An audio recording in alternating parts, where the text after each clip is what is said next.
Weekuitdaging 3 tot 9 Mei aan sy se eervolle vermelding gedig.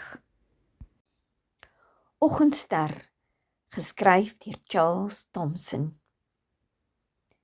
Waarheid. Venus so blink, tog net vir die skyn. As jy oor die klipkop loer vir jou vroeë oggendtoer, om nou weer net te verdwyn.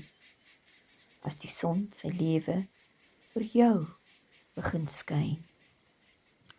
Die blou droom, kortstondige geluk kon ek pluk, en elke dag se wag, voor jy weer nes toekeer, en tog, al is jy daar, is jy ver, maar nooit in my vergeet, en ek sal wag en wag, elke dag vir dag. As jy net met my 'n oomblik deel.